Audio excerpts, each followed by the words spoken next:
Dios te bendiga y bienvenido al día 137 de la Biblia en un año. Te saluda Catherine Pérez y me alegra mucho que te hayas conectado el día de hoy. Hoy estaremos comenzando un nuevo libro, estaremos leyendo el libro de Esdras. Y dentro de este libro de Esdras estaremos viendo nosotros lo que es el regreso del pueblo de Israel del exilio babilónico y la restauración de la vida espiritual en Jerusalén. Estaremos viendo que en el libro de Esdras relata los acontecimientos que ocurrieron después del decreto del rey Ciro de Persia, quien permitió que los judíos exiliados regresaran a Jerusalén para reconstruir el templo del Señor. El libro está dividido en dos grandes secciones. La primera describe el regreso inicial bajo Zorobabel, que esos son los capítulos del 1 al 6, y la segunda parte se enfoca en la llegada del propio Esdras a Jerusalén, muchos años después, que son los capítulos del 7 al 10. Vemos nosotros que este periodo marca el comienzo del llamado posexelio, a un momento decisivo donde el pueblo reconstruye no solo una ciudad, sino también su identidad espiritual. Uno de los temas principales que estaremos viendo dentro del libro es el cumplimiento de la promesa de Dios al permitir el regreso del exilio, la reconstrucción del templo como centro de adoración, la renovación del pacto y la importancia de la ley de Moisés, la santidad del pueblo y la necesidad de separación de la idolatría, el liderazgo espiritual como instrumento de restauración. Aleluya. Y los capítulos 1 al 6 se tratan sobre el regreso bajo Zorobabel, reconstrucción del altar y del templo y oposición externa. Los capítulos 7 al 10 estaremos viendo nosotros la llegada de Esdras, enseñanza de la ley y la reforma espiritual y arrepentimiento del pueblo. Ahora, Esdras resalta la fidelidad de Dios al cumplir sus promesas a través de reyes paganos como Ciro. También resalta la centralidad de la palabra y el culto como pilares fundamentales para la identidad del pueblo. Esdras como líder y escriba representa el modelo de alguien que estudia, vive y enseña la ley de Dios con integridad. Aleluya. Así que estaremos viendo nosotros este libro donde la tradición judía atribuye que la autoría a Esdras, quien fue un sacerdote y escriba, desciende de Aarón. Los eventos están dentro de lo que es los años 538 antes de Cristo hasta aproximadamente 458 antes de Cristo, cuando Esdras llega a Jerusalén. El libro fue probablemente redactado a mediados del siglo V antes de Cristo. Así que si están listos, vamos a iniciar este nuevo libro donde estaremos leyendo el día de hoy los capítulos 1 al 3 con la Biblia Nueva Traducción Viviente. Y antes de iniciar, vamos a orar pidiendo a Dios que Él sea quien hable y ministre nuestras vidas el día de hoy. Amén. Padre que estás en el cielo, en esta hora te damos a ti toda gloria y toda honra. Gracias por tu amor, tu bondad y por la oportunidad que tú nos das, Señor, de empezar un nuevo libro, Señor. Padre, en esta hora pedimos que tú seas hablando y ministrando cada una de nuestras vidas. En el nombre de Jesús, amén y amén. Aleluya. Así que vamos a comenzar a leer el primer libro de Esdras, capítulo 1, verso 1 en adelante, y dice así la palabra de Dios, en el nombre del Padre, del Hijo y del Espíritu Santo. En el primer año de Ciro, rey de Persia, el Señor cumplió la profecía que había dado por medio de Jeremías.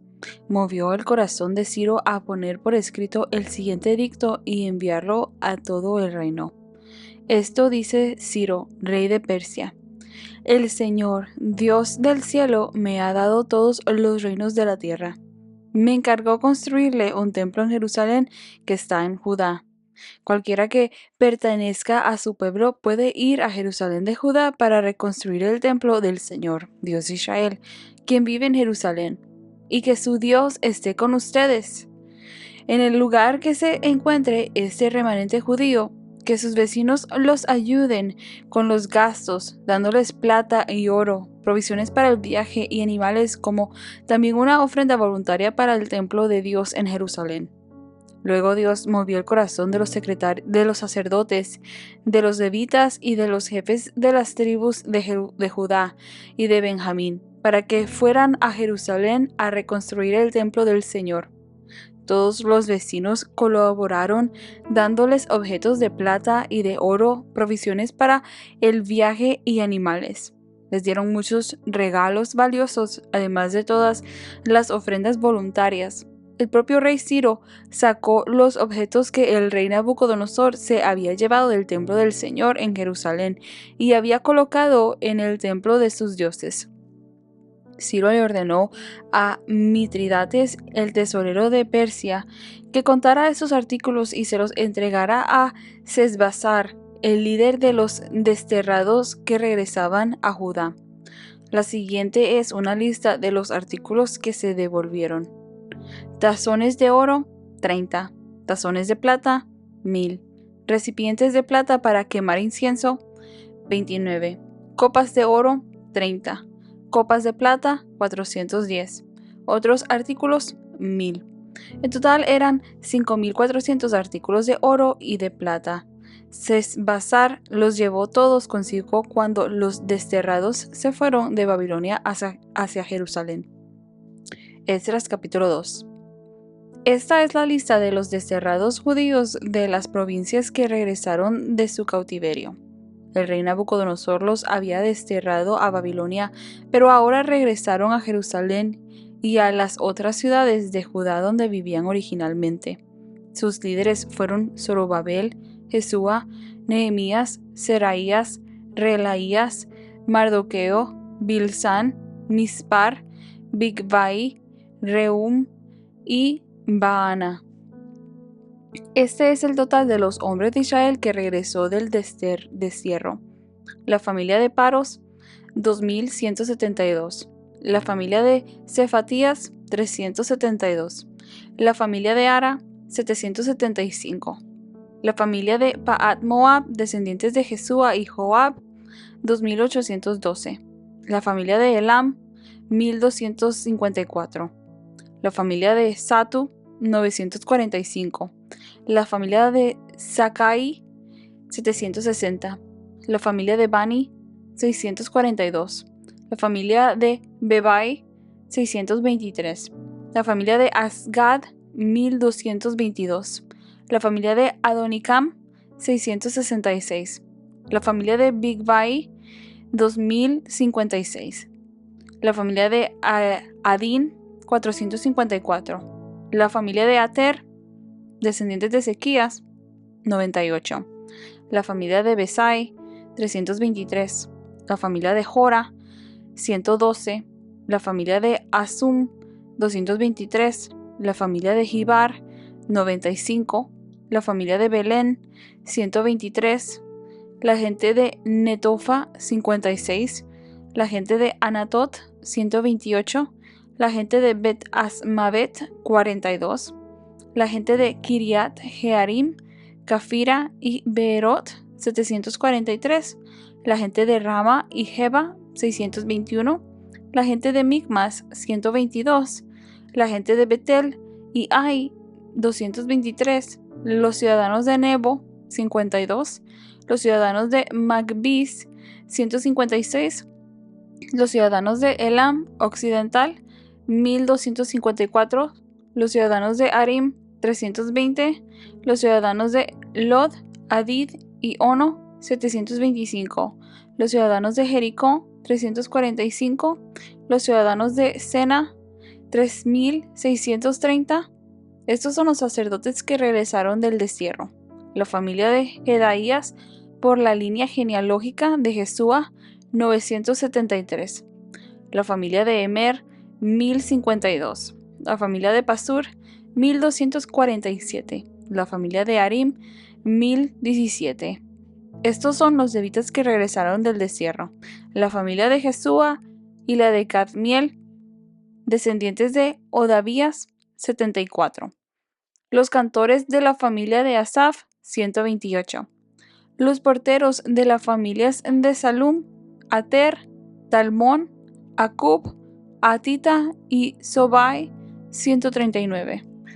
Regresaron del destierro los descendientes de estos sirvientes del templo: Sia, Asufa, Tabaot, Keros, Sia, Padón, Lebana, Agaba, Acub, Agab, Salmai, Anán, Hidel, Gaar, Reaía, Resín, Necoda, Gazam, Uza, Pasea, Besaí, Asena, Meunim, Nefusim, Bakbuk, Akufa, Arur, Baslut, Meida, Arsa, Barcos, Sisara, Tema, Nesía y Atifa.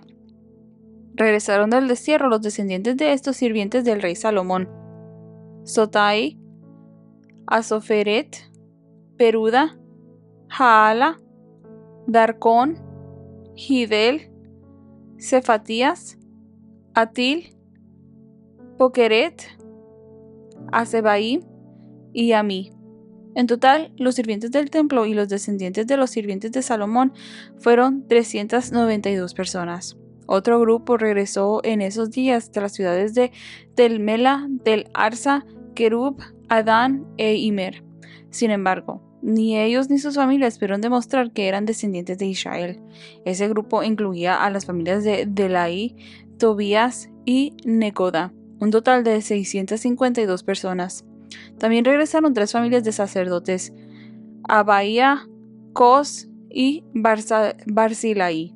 Este Barzilai se había casado con una mujer que era descendiente de Barzilai de Galaad y había tomado el nombre de la familia de ella.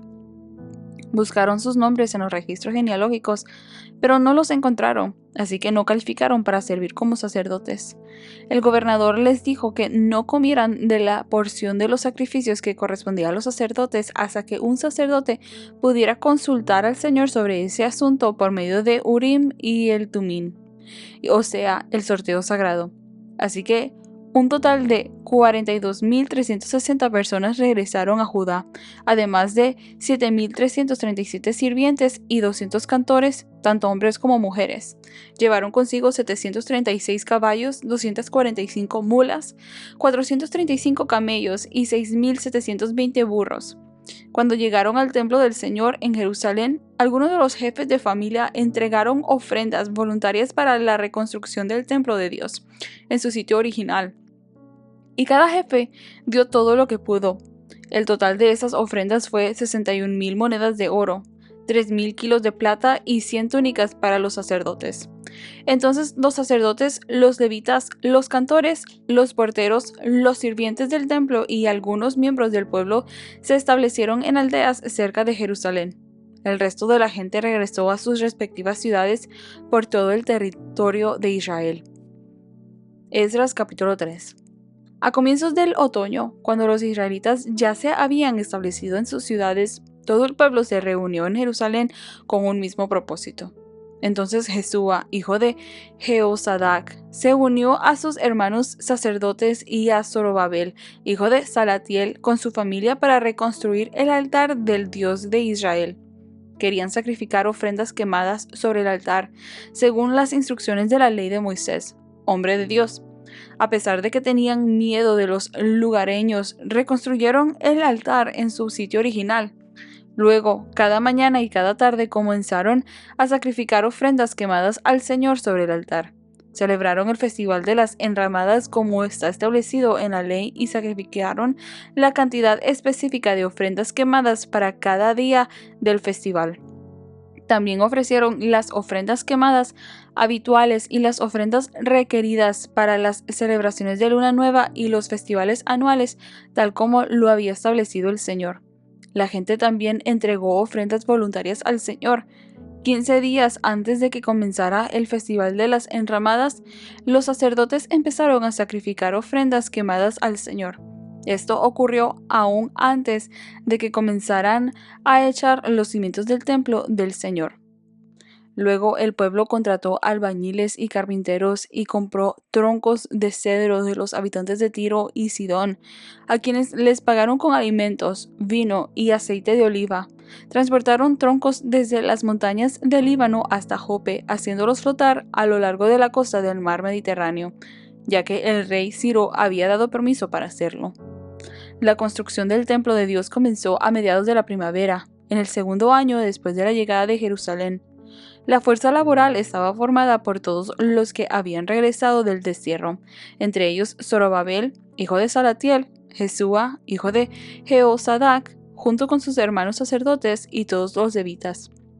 Pusieron al frente de la reconstrucción del templo del Señor a los levitas mayores de 20 años de edad. Jesúa, sus hijos y parientes, junto con Cadmiel y sus hijos, todos descendientes de Odavías, supervisaron a los que trabajaban en el templo de Dios, para que esta tarea contara con la colaboración de los levitas de la familia de Henadad. Cuando los constructores terminaron los cimientos del templo de Dios, los sacerdotes se pusieron sus mantos y tomaron su lugar para tocar sus trompetas. Luego los levitas descendientes de Asaf hicieron sonar sus símbolos para alabar al Señor tal como lo había establecido el rey David. Con alabanza y agradecimiento entonaron el siguiente canto al Señor. Él es tan bueno, su fiel amor por Israel permanece para siempre. Luego todo el pueblo dio un fuerte grito, alabando al Señor, porque se habían echado los cimientos del templo del Señor. Sin embargo, muchos de los sacerdotes, levitas y otros líderes de edad avanzada que habían visto el primer templo lloraron en voz alta al ver los cimientos del nuevo templo. Los demás, en cambio, gritaban de alegría. Los gritos de alegría se mezclaron con el llanto y produjeron un clamor que podía oírse a gran distancia.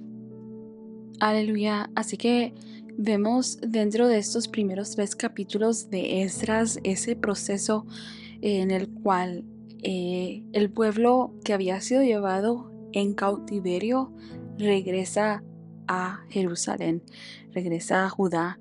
En capítulo 1 vemos nosotros que Ciro, el rey de Persia, emite un decreto en el primer año de su reinado, permitiendo que los judíos regresen a Jerusalén para reconstruir el templo del Señor.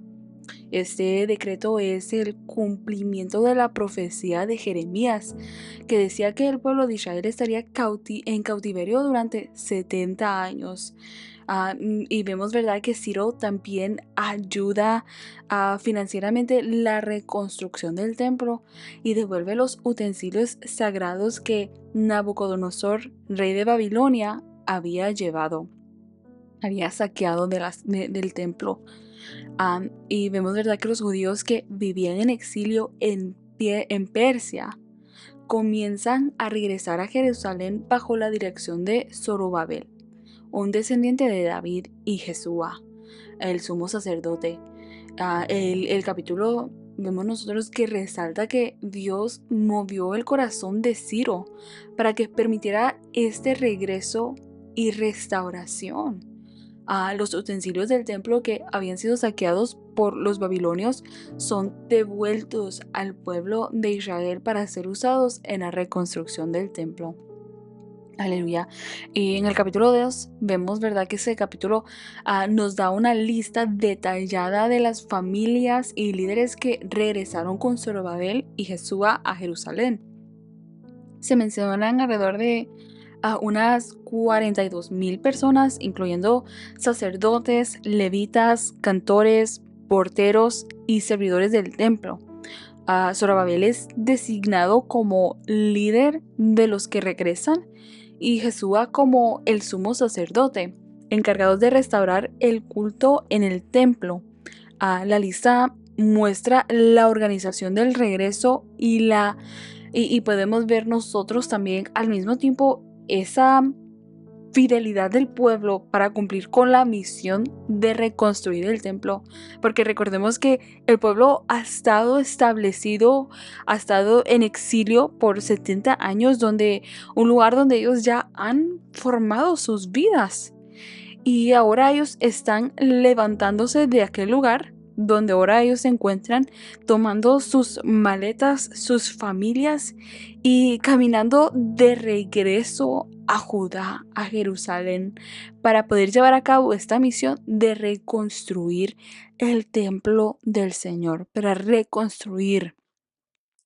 Y vemos, ¿verdad?, que Dios no tan solamente mueve el corazón de Ciro para que permita todo esto, sino que aún toca los corazones para que puedan dar estas ofrendas voluntarias, aleluya, para la reconstrucción del templo, y que sean de bendición y beneficio, ¿verdad?, para el pueblo de Israel. En el capítulo 3 vemos nosotros que al llegar a Jerusalén, lo primero que hacen los exiliados es restaurar el altar de Dios para poder ofrecer sacrificios y adorar a Dios. Podemos decir nosotros que ese es un acto simbólico de renovación espiritual después de su regreso. Una vez restaurado el altar, los israelitas celebran la fiesta de los tabernáculos como estaba prescrito en la ley. Esta fiesta es un recordatorio de la provisión de Dios durante los 40 años en el desierto. También vemos, ¿verdad?, que después de establecer el altar, el pueblo comienza a poner las bases para la reconstrucción del templo. Y vemos, ¿verdad?, que es un trabajo arduo, lento, pero constante. Y Zorobabel y Jesúa supervisan esta obra.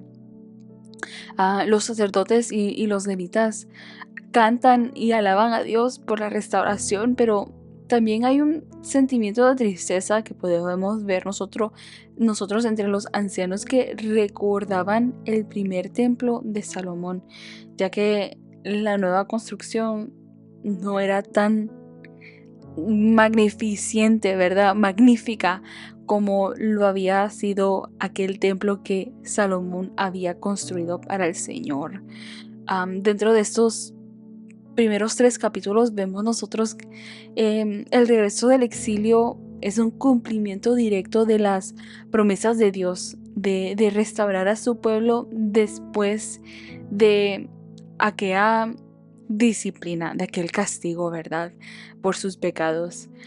Y vemos nosotros que lo que Dios habla, lo que Él promete, Él lo cumple. Aleluya.